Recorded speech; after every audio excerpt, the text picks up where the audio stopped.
So today for Phys Ed, we're going to continue our unit on basketball, but rather than just focusing on sending and receiving the ball, we're actually going to focus on the game strategy of moving to an open space. So what I want you to do is turn to your partner right now and talk about what it looks like to move to an open space. Once in their partners, students share their prior knowledge of effective strategies for finding and moving to open space. Consider having students watch the skill demonstration videos from the MLSE ShapeUp website prior to the lesson. So to get warmed up, we're going to start with Keep Away. Use pylons to divide the gymnasium into 4 to 6 activity areas. Students begin by walking briskly around the gym, weaving in and out of the pylons. Students deke or move around the pylon, changing direction by planting the outside foot and moving quickly in the opposite direction. After a few seconds, have the students increase their activity level to a slow jog and finally to a slow run while continuing to deke around the pylons. After 1 minute, divide the class into teams of 2 or 3 and have the students play mini 2-on-2 or 3-on-3 games of Keep Away using a basketball. Students with the ball can only pass, no dribbling allowed. Students have a maximum of 5 seconds to make a pass while the other team defends. If a ball is intercepted or is passed out of bounds, the defensive team gets the ball. The object of the game is to see how long one team can keep the ball away from the other team.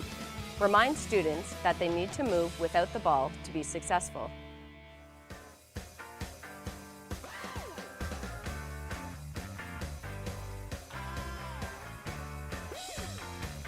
So now we're warmed up, we're going to continue to work on our passing and moving skills by playing pass and move to an open space.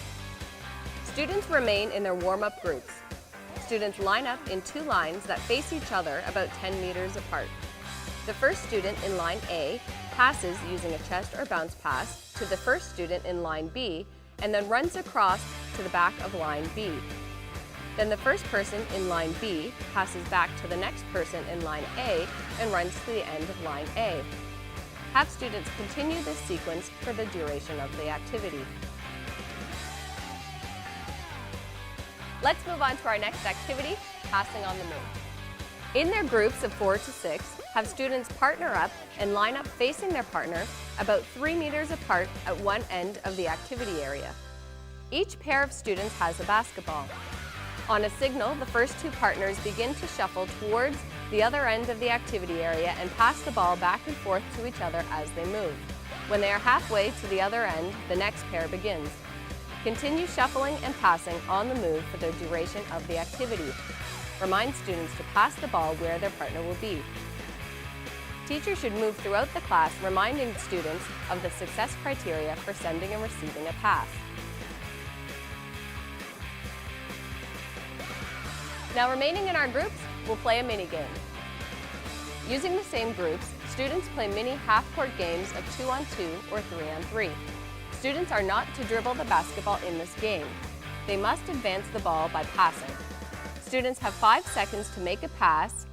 On a turnover, the defending team takes possession of the ball and must complete at least 2 passes before they can take a shot at the basket. If time allows, a second game can be played with a different opposing team. Be sure to remind students of game strategies such as give and go, quick transitioning from defense to offense, using the outlet pass, and moving to an open space to get open.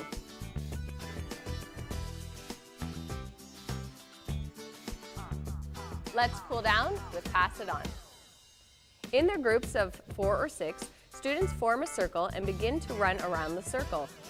Each group has a basketball and students begin to pass the ball back and forth across the circle to one another as they run around the circle.